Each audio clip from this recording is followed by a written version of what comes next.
បាទសូមគោរពបងប្អូនទាំងគ្នាហ្នឹងហើយនេះខ្ញុំមានអវ៉ាន់បន្តិចបន្តួចបងលើកមកថតជូនបងប្អូនទស្សនាលេងហ្នឹងហើយនេះបងឡើយយើងមានវិសសោតាន់បងអញ្ចឹងវិសសោតាន់នេះចាប់ឧបលើ15អ៊ិញឧបលើ12អ៊ិញអីណាហ្នឹង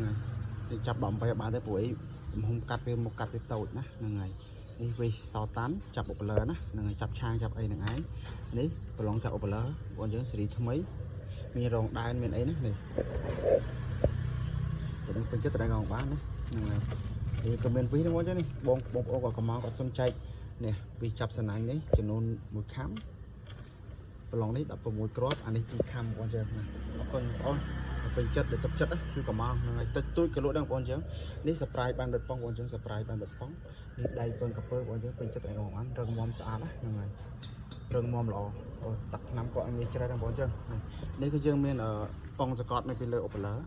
បងយើងពេញចិត្តតែកំងបានមានណាហ្នឹងហើយយើងកាលនេះយើងវាន់ចាប់អមរាច្រើនចឹងបងនេះ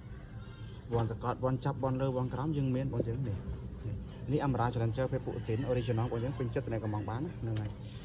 នេះវាន់នេះអមរាបងចឹងហើយនេះតា GT បងចឹងតា GT យើងមាន GT 18002យើង18005ណាហ្នឹងហើយមានក100និងក127អូខេពេញចិត្តតែកំងហើយយើងគឺមានកងដងបងចឹងនេះកងដង2.2 3.3 2.7 2.4 យើងមានបងចឹងនេះរេស្តង់ក៏មានបងចឹងនេះរេស្តង់នេះ50វ៉ាត់បងប្អូនយើង50វ៉ាត់25អូមណាហ្នឹងហើយនេះកងដង 6.8 ពេញចិត្តតែកំងបានអូខេមានប៉ុណ្ណឹងអរគុណច្រើនបងប្អូនគ្នាបាយបាយជម្រាបលា